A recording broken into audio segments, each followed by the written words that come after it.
here to update you again about the pipeline. First of all, to thank you for responding so quickly to this issue. There's a poll there. I appreciate this, and first of all, to go to Mr. Nanovik's question, like, why bother? That's a really good question, because basically FERC, once an application is made, FERC has never not given permit.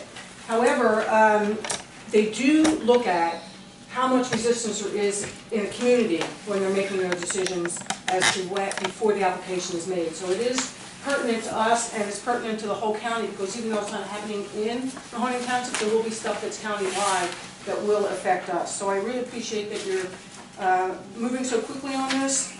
I don't know if it's possible, I'm obviously not a legal mind, but I would love to see a little more teeth in it as we look at the whereases, like the therefores, that we would add something, somewhere, that we could include future projects or projects that might go through Mahoning Township to establish that we are strongly in opposition to these kind of things, seizing property in eminent domain, and I mean, as far as I'm concerned, putting so much resources into something that is a limited natural resource. But that's a whole other story. So if we could look at that and see if there's a way that we could word it in a way that would establish our resistance or our opposition to future projects that are taking land, that would be great. And then in terms of what's coming up next, March 9th at the Townsend Fire Company, Doyle Heffley is sponsoring an informational meeting, and it will include a lawyer. I think it's more to talking about eminent domain and for homeowners. However, I know I'm going to go, and perhaps you might want to join me, to hear what avenues municipalities have, municipalities in the way. So I'm going to ask about that, and I think that's something that I'd be interested in hearing, like what is our options.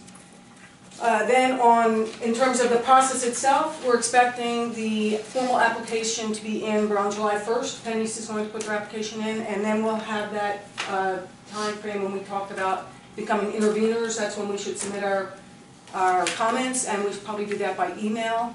Then the environmental impact study should be done around late August, and once that's done, there'll be more hearings about that. So our hope is to create as much resistance and really reasons for them to look at the environmental impact and make a decision not to give this, not to actually make the application, make it so expensive for the changes they would have to make that they wouldn't make the application, because generally once the application is made, they're going to get it somehow. And on a personal note, as you probably already know, I am considering a run for supervisor.